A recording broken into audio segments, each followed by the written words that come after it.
So hello friends, કેમ છો બધા? આઈ હોપ કે તમે બધા ઓલ રાઈટ હશો. સો 2 દિવસનો હોલિડેઝ છે અને આઈ એમ વિથ માય સિસ્ટર. સો આજે એની ફરમાઈશ પર આજે ખૂબ જ બેઝિક મસાલાથી આપણે બનાવી છે પાલક પનીર. બરાબર છે? તો લેટ્સ સ્ટાર્ટ કે આપણે કઈ રીતે પ્રોસેસ કરી છે. તો ચાલો મારી સાથે. So hi friends, first of all છે આ મેં પાલક લીધેલી છે. આ 2 બંચ પાલક છે. તો ફર્સ્ટ ઓફ ઓલ આને આપણે છે બ્લાન્ચ કરી છે. તો તેના માટે છે અહીં એક વેસલ મેં લીધેલું છે અને તેની અંદર આપણે પાણી એડ કરી દઈશું.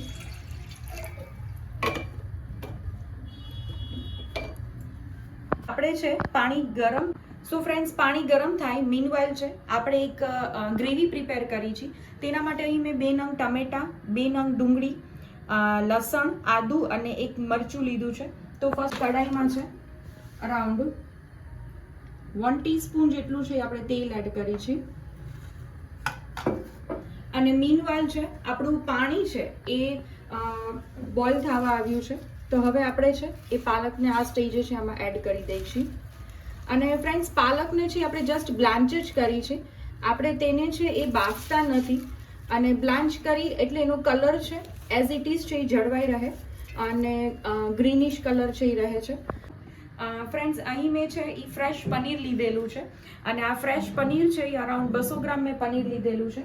તો ફર્સ્ટ ઓફ ઓલ છે આ પનીર આપણે મેડિનેટ કરી છે એટલે આની ઉપર છે આપણે નિમક અને લાલ મરચું છે એ આપણે આ રીતે છે એ રાખી દઈએ છીએ અને આ રીતે તેને હળવા હાથે છે મિક્સ કરી લઈએ છીએ. બીકોઝ પનીર છે એ બ્લેન્ડ હોય છે તો તેની ઉપર છે આ રીતે કોટિંગ કરવાથી છે તેમાં થોડોક છે ટેસ્ટ બિલ્ડ અપ થાય છે અને એ ટેસ્ટમાં પણ સારો લાગે છે. એટલે આ રીતે છે આપણે 10 મિનિટ છે રાખી દઈએ છીએ.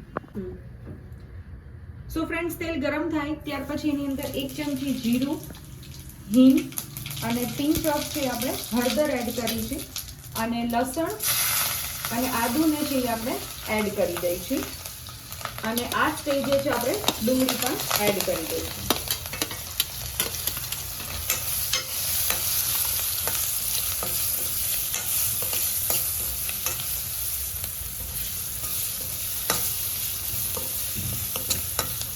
હવે ડુંગળી આપણી છે એ થોડી બ્રાઉન થાય એ સ્ટેજે છે એ આપણે નિમક છે એમાં એડ કરી છે. ગ્રેવીના ભાગનું જ છે એ અત્યારે નિમક એડ કરી છે અને આ રીતે છે તેને પ્રોપર રીતે હલાવી લઈએ છીએ.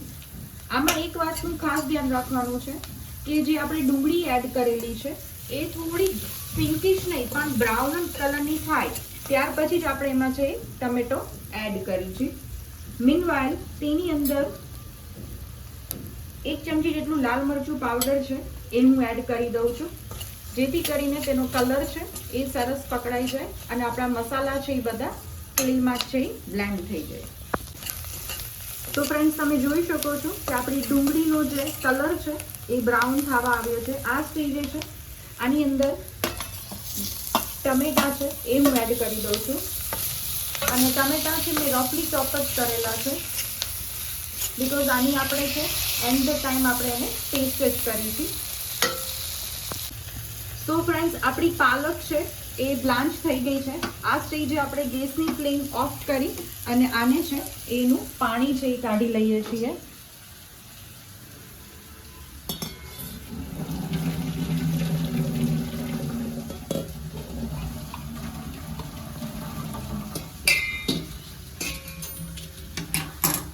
તો ફ્રેન્ડ્સ, તમે જોઈ શકો છો કે આપણી પાલકનો કલર છે એ એવો ને એવો છે. હવે આને તાત્કાલિક છે આપણે ઠંડા પાણીમાં છે રાખી દઈએ છીએ.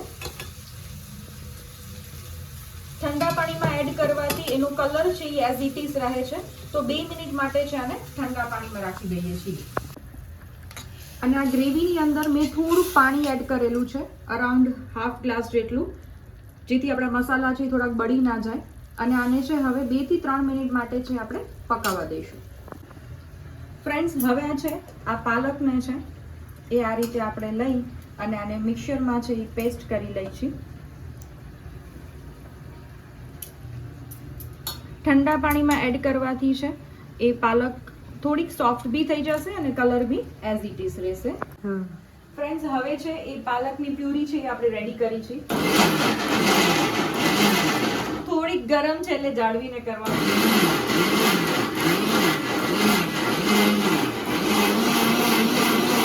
સો ફ્રેન્ડ્સ આપણી પ્યુરી છે એ રેડી છે.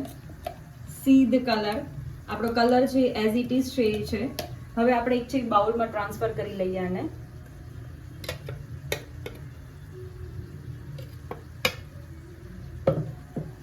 તો આપણી પાલકની જે પ્યુરી છે એ રેડી છે, એને આપણે સાઈડમાં રાખી દઈએ છીએ. અને ફ્રેન્ડ્સ તમે જોઈ શકો છો કે આપણી આ ગ્રેવીમાં બી છે એ પાણી છે એ સોસાઈ ગયું છે. હવે આને બી છે થોડુંક ઠંડુ થાય ત્યારબાદ છે આને આપણે મિક્સ કરી લઈએ છીએ અને તેને ચર્ન કરી લઈએ છીએ. તો ફ્રેન્ડ્સ આ આપણી ટમેટા ડુંગળીની ગ્રેવી છે એ મેં પીસી અને રેડી કરેલી રાખી છે. ત્યાર પછી આપણી જે પાલકની પ્યુરી છે એ પણ રેડી છે અને આપણું પનીર પણ રેડી છે. તો હવે આપણે છે પાલક પનીર બનાવવાની શરૂઆત કરી. તો ફર્સ્ટ ઓફ ઓલ એક પેનમાં છે એ હું તેલ એડ કરું છું.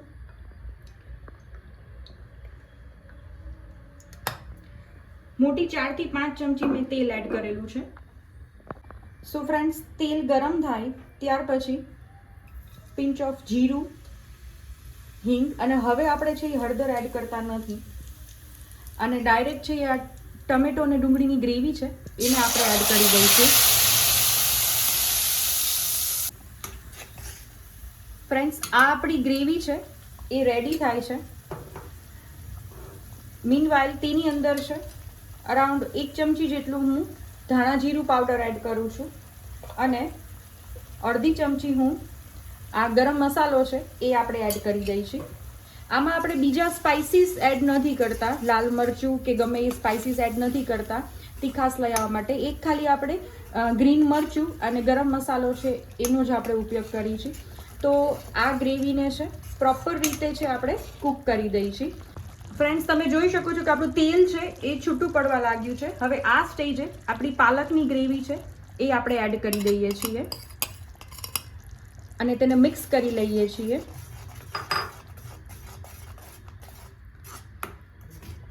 અને ગેસની ફ્લેમ છે એ આપણે ફાસ્ટ કરી દઈએ છીએ અને આપણે હવે આને છે થવા દઈએ છીએ. આપણી પાલક પણ બ્રાન્ચ કરેલી છે અને ગ્રેવી પણ આપણી કૂક જ છે એટલે હવે આપણે શાકને છે એ બનતા છે એ વાર નહીં લાગે. હવે આ સ્ટેજે આની અંદર પાલકની ગ્રેવીના ભાગનું નિમક છે એ આપણે એડ કરી છે, કારણ કે ટમેટા ડુંગળીની ગ્રેવીમાં છે આપણે નિમક પહેલેથી છે એ એડ કરેલું હતું. તો હવે આને છે એ થવા દઈએ. આ ગ્રેવીને છે એ આપણે લીડ ઢાંકી અને આને વિધિન 5 થી 10 મિનિટ માટે છે કૂક કરી છે. તો હવે 10 મિનિટ થઈ ગઈ છે અને હવે આપણે આને ઢાંકણ લઈ અને તેની અંદર છે એ અરાઉન્ડ હું લીંબુ છે એ સ્ક્વીઝ કરું છું. તો ટમેટું પણ આપણે એડ કરેલું છે એટલે લીંબુ છે અત્યારે મેં હાફ જ લીધું છે અને તેને પણ છે હું સ્ક્વીઝ કરી દઉં છું અને તેને પ્રોપર રીતે છે મિક્સ કરી લઈશું. હવે આ સ્ટેજે તેની અંદર આપણું જે આ પનીર છે એ પણ આપણે એડ કરી દઈશું અને પનીર એડ થઈ ગયા પછી આને હળવા હાથે છે એ આપણે મિક્સ કરીશું જેથી કરીને આપણું પનીર છે એ તૂટી ના જાય. અને ફરીથી આપણે આને 5 મિનિટ માટે છે થવા દઈશું. સો ફ્રેન્ડ્સ આપણું પાલક પનીરનું શાક છે એ મેં બીજા ગેસ ઉપર છે એ રાખી દીધું છે અને લો ફ્લેમ ઉપર રાખવાનું છે. અને હવે આપણે એક તડકો છે એ તૈયાર કરી છે જેનાથી એની ફ્લેવર છે એ ખૂબ જ સરસ આવે છે. સો અહીં મેં માં છે એ 1 ચમચી જેટલું ઘી એડ કરેલું છે. ઘી ગરમ થાય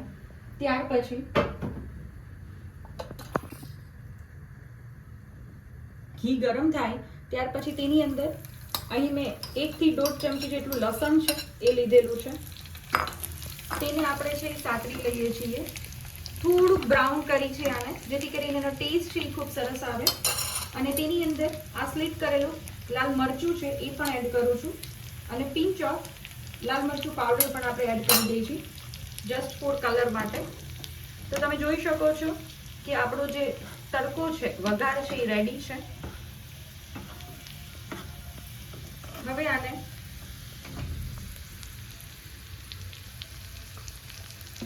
આપણું જે શાક થાય છે, હવે આપણું જે શાક થાય છે તેની ઉપર છે આ આપણે તડકો રેડી લઈએ છીએ.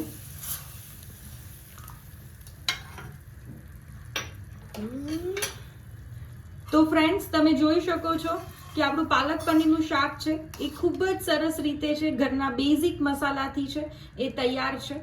તો આને ગરમા ગરમ પરાઠા કે રોટલી સાથે છે તમે સર્વ કરી શકો છો. સો ફ્રેન્ડ્સ, ગરમા ગરમ આપણું પાલક પનીરનું હોમમેડ શાક છે એ રેડી છે. તો તમે પણ ચોક્કસથી ટ્રાય કરજો અને મને કમેન્ટ સેક્શનમાં જરૂરથી કહેજો કે શાક છે એ કેવું બન્યું. તો થેન્ક યુ ફોર વોચિંગ.